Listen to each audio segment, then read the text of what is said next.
Around 200 million miles away from Earth, a Japanese spacecraft just grabbed a tiny sample of dirt off the surface of an asteroid. The second time humanity has ever pulled off such a feat. The precious samples are destined to come back to Earth, where they will be analyzed by scientists. This scrutiny could tell us a great deal about the chemical makeup of these rocks, as well as what materials were present in the early days of the solar system. The spacecraft in possession of the newly acquired asteroid material is Hayabusa2, operated by the Japan Aerospace Exploration Agency, or JAXA. It's the successor of JAXA's original Hayabusa mission, which was the first to return samples of an asteroid to Earth in 2010. Launched in 2014, Hayabusa2 traveled through space for 3.5 years, arriving at an asteroid named Ryugu in June of 2018. Ever since then, Hayabusa2 has been hanging around Ryugu, analyzing its surface and practicing for the big sample grab. The spacecraft fired its engine, initiating the vehicle's slow descent to Ryugu's surface. Then, when Hayabusa was hovering just above the asteroid, it tapped a horn-like appendage onto the ground. As soon as that happened, a bullet-like projectile within the horn shot outwards, stabbing the asteroid and creating a bunch of dust and fragments. If all went well, some of those fragments fed up into the horn and gathered inside a little chamber inside the spacecraft. Hayabusa2 is hoping to bring back between 10 and 100 milligrams for study. However, it's not clear exactly how much sample material the spacecraft scooped up. JAXA doesn't have a way to measure how much material Hayabusa2 collected. However, the agency says that every maneuver went according to plan, and that Hayabusa2 issued the command to shoot its bullet as expected. That makes them all but certain that the spacecraft has some samples in its belly. If all goes well, the two different asteroid samples will be heading back to Earth in the years ahead, and these pieces could hold clues about the early history of the solar system and even our own planet. Scientists believe that some of the earliest building blocks of life, such as carbon, hydrogen, and other organic materials, may have come to Earth on ancient asteroids. Finding this material on the rocks circling our solar system could mean that life is possible in other worlds very close by. A group of around 50 Microsoft workers signed a letter demanding that the company cancel its nearly $500 million contract with the U.S. military to license its augmented reality HoloLens technology for use in military combat and training.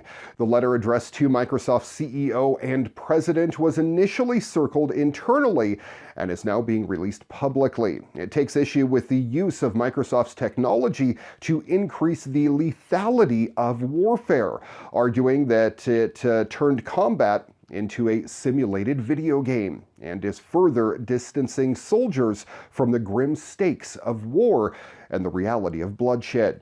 Microsoft plans to release a new version of the HoloLens augmented reality headset sometime soon. The employees' objections are also reflective of a larger tech won't build it movement by tech workers who are demanding a stop to what they feel are morally questionable uses of their company's products.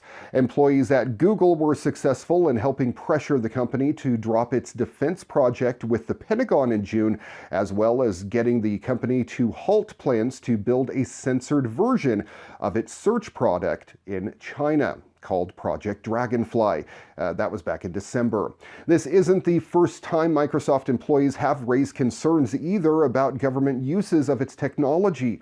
Last June, hundreds of employees signed a petition demanding that the company drop its contract with U.S. Immigration and Customs Enforcement.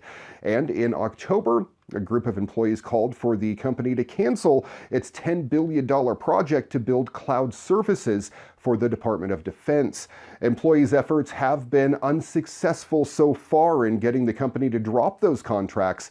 While Microsoft has encouraged regulation and ethical debates over the use of facial recognition technology, it has recently doubled down on its support for selling its technology to the U.S. military and government agencies. We believe in the strong defense of the United States, and we want the people who defend it to have access to the nation's best technology, including from Microsoft, wrote Smith in a corporate blog post in October.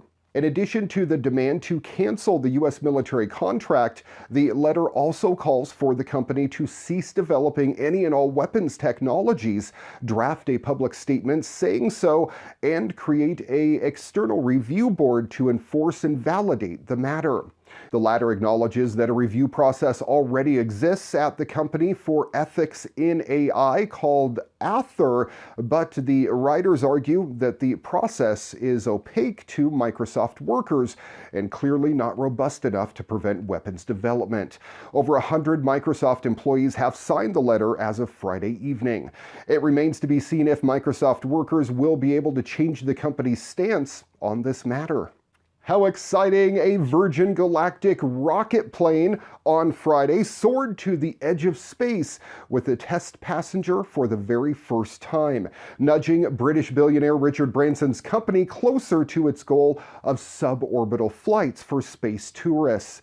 Virgin Galactic's chief astronaut instructor, Beth Moses, who will train future space tourists, joined pilots on board Spaceship Two's VSS Unity to evaluate the customer experience and cabin. This is what we're here to do. We're here to fly people in the back of our spaceship. That's what it's all about, said pilot David McKee, who is now the first Scottish-born astronaut. So for me, it was an important step towards that operation, he said. The White Knight 2 carrier airplane took off soon after 8 a.m. local time from the Mojave Air and Spaceport in California. It released the Spaceship 2 passenger craft at an altitude of about 44,000 feet, and then the spaceship was catapulted to 55 miles above Earth.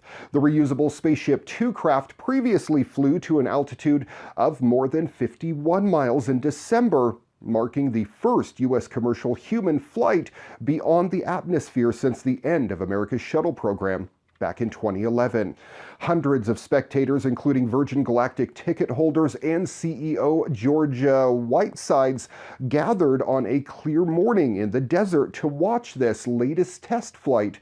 The flight was postponed from Wednesday due to winds.